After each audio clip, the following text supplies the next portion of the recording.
আসসালামু আলাইকুম রহমতুল্লাহ। আলহামদুলিল্লাহি ওয়াহদা ওয়াসসালাতু ওয়াসসালাম আল্লাহ নবিয়্যা বাদা। প্রশংসা আল্লাহ তাআলার জন্য, শান্তি অবতীর্ণ হোক রাসূলের উপর সাল্লাল্লাহু আলাইহি ওয়াসাল্লাম।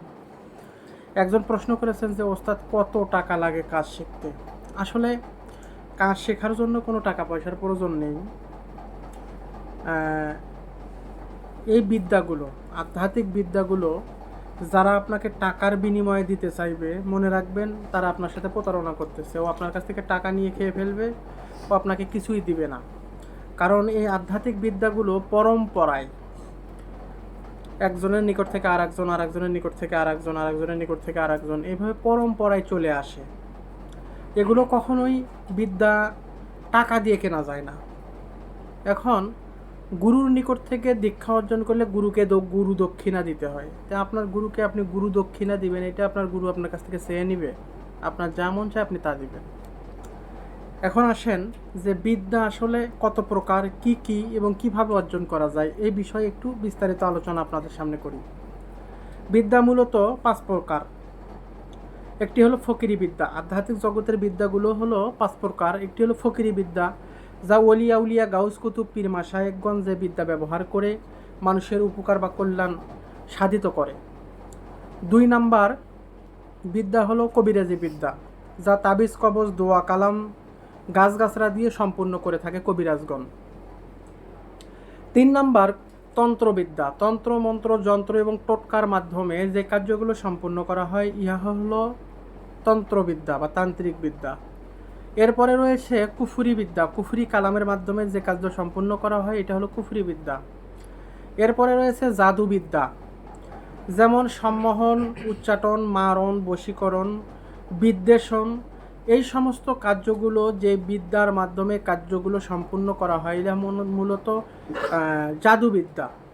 জাদুবিদ্যা মূলত আবার 4 প্রকার, প্রধানত 3 প্রকার। জাদুবিদ্যা আবার 3-4 প্রকারের হয়ে থাকে, যেমন সাদা জাদু, কালো জাদু, লাল জাদু। যেমন কালো জাদু আবার কি? কালো জাদু হলো যাহা মানুষের উপকার অথবা ক্ষতি সাধনের জন্য অন্ধকার ভাবে দুষ্ট জিনের সাহায্য নিয়ে যে কার্য সম্পূর্ণ করা হয়, সেটা হলো কালো জাদু। যাহা অন্ধকারের জিনিস, যা দেখা যায় না, ধরা যায় না, ছোঁয়া যায় না, কিন্তু অনুভব করা যায়, ঠিক কারেন্টের মতো, বিদ্যুতের মতো। যেমন দেখা যায় না, ধরা যায় না, ছোঁয়া যায় না, ছুঁইলে পারে অনুভব করা যায়। আরেকটি হলো সাদা জাদু, যাহা দর্শকের মাঝে জাদুকররা দেখায়। বিভিন্ন মঞ্চে, স্টেডিয়ামে, স্টেজের মাঝে জাদুকরেরা বিভিন্ন যন্ত্র ইত্যাদি ইত্যাদি হাতের কলা কৌশলের মাধ্যমে যে জাদুগুলো দেখায়, এগুলো হলো সাদা জাদু। এরপরে রয়েছে লাল জাদু, যাহা মানুষকে সুস্থ করার জন্য যে জাদু ব্যবহার করা হয়, ইহা হলো লাল জাদুর অন্তর্ভুক্ত। আশা করি আমি বোঝাতে পেরেছি বিদ্যাসমূহগুলো। এখন আসেন যে বিদ্যা আমরা অর্জন করব কিভাবে। বিদ্যা অর্জিত হয় 3টি মাধ্যমে। বিভিন্ন পরম্পরা থেকে আত্মিকভাবে, অর্থাৎ সেই হজরত নুহু আলাইহিস সাল্লামের জামানা থেকে আজ পর্যন্ত, নুহু আলাইহিস সাল্লামের জামানা থেকে আজ পর্যন্ত এই আধ্যাত্মিক বিদ্যাগুলো পরম্পরায় এসেছে। পরম্পরায় একজনের নিকট থেকে আরেকজন শিখেছে, আর একজনের নিকট থেকে আরেকজন শিখেছে। যেমন কি না, এই যে একজন ব্যক্তি যদি আল্লাহর ওলি হতে চায়, তাকে আরেকজন আল্লাহর ওলির নিকটে যেতে হয়, নতুবা সে কখনোই ওলি হতে পারে না, ওলি বলে দাবি করতে পারে না।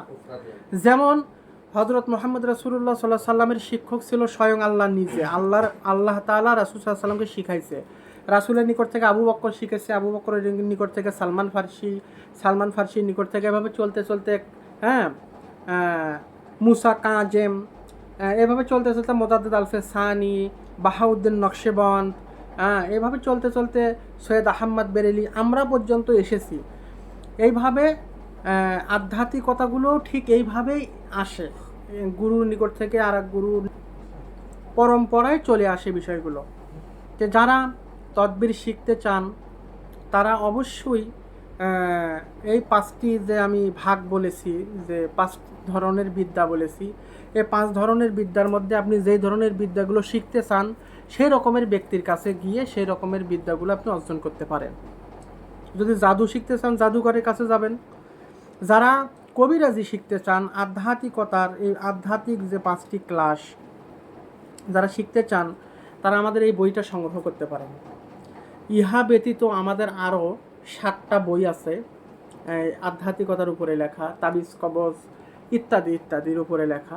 আমাদের এই বইগুলো, এটাও আমার লেখা বই, হ্যাঁ, আমাদের এই বইগুলো আপনারা সংগ্রহ করতে পারেন। এই বইগুলো সংগ্রহ করলে এর মধ্য থেকে আপনারা জ্ঞান লাভ করতে পারবেন। তবে মনে রাখবেন একটা জিনিস, গুরু ব্যতীত কখনোই এই আধ্যাত্মিক জগতে কাজ করা সম্ভব নয়, কখনোই সম্ভব নয়। যদি সম্ভব হতো, বাজারে অসংখ্য বই কিতাবাদি পাওয়া যায়, অসংখ্য তাবিজের বই, মন্ত্রের বই অনেক পাওয়া যায়। হ্যাঁ, আজ পর্যন্ত কেউ বাজার থেকে বই কিনে নিয়ে এসে কবিরাজ হয়েছে এমনটা দেখা যায় না। যদি কেউ বাজার থেকে বই কিনে নিয়ে এসে আমল সাধন করতে গিয়ে মাথার বেড়ে নষ্ট হয়ে গিয়েছে, পাগল হয়ে গিয়েছে, হ্যাঁ, রাস্তায় রাস্তায় ঘুরে বেড়াচ্ছে পাগল হয়ে, এরকম অসংখ্য দেখা গিয়েছে। হ্যাঁ, অতএব আপনারা বাজার থেকে বই কিনে নিয়ে এসে হুদাই সাধনা করতে যাবেন না, তাহলে মাথার বেড়ে নষ্ট হয়ে যাবে। আপনাদেরকে যে বিষয়টা সর্বশেষ আমি জানাতে চাচ্ছি সেটা হলো, আধ্যাত্মিকতা অর্জন হয় 3টি মাধ্যমে। এক, আমল এবং সাধনার মাধ্যমে। অবশ্যই গুরুর এজাজত নিয়ে আমল এবং সাধনা করবেন, তবে সফলতা পাবেন। আমল এবং সাধনের মাধ্যমে আধ্যাত্মিকতা অর্জন হয়। দ্বিতীয় নাম্বার, আধ্যাত্মিকতা অর্জন হয় গুরুর সেবা করলে। গুরুর সেবা করলে আধ্যাত্মিকতা আপনা আপনি আয়ত্তে এসে যায়। 3 নাম্বার, আধ্যাত্মিকতা অর্জন হয় গুরু যদি কাউকে দয়া করে দেয়। গুরু যদি কাউকে দয়া করে দিয়ে দেয়, তাহলে সে মালে মাল হয়ে যায়, ধনে ধনী হয়ে যায়। আশা করি বিষয়গুলো আমি বুঝাতে পেরেছি। হ্যাঁ, ভিডিওটা যদি শিক্ষামূলক মনে হয় তাহলে ভিডিওটা শেয়ার করে দিবেন, কপি লিঙ্ক করে দিবেন। হ্যাঁ, যদি ভালো লাগে তাহলে একটা লাইক দিবেন। আর যদি কোনো মন্তব্য থাকে তাহলে কমেন্ট বক্সে খোলা আছে, কমেন্ট বক্সে মন্তব্য করে যাবেন। আপনার মন্তব্যের জবাব দেওয়া হবে ইনশাআল্লাহ। আমাদের জন্য দোয়া করবেন, আমরাও আপনাদের জন্য দোয়া করি। সবাইকে আল্লাহ ভালো রাখুক, সুস্থ রাখুক। আসসালামু আলাইকুম ওয়া রাহমাতুল্লাহি তাআলা ওয়া বারাকাতুহু।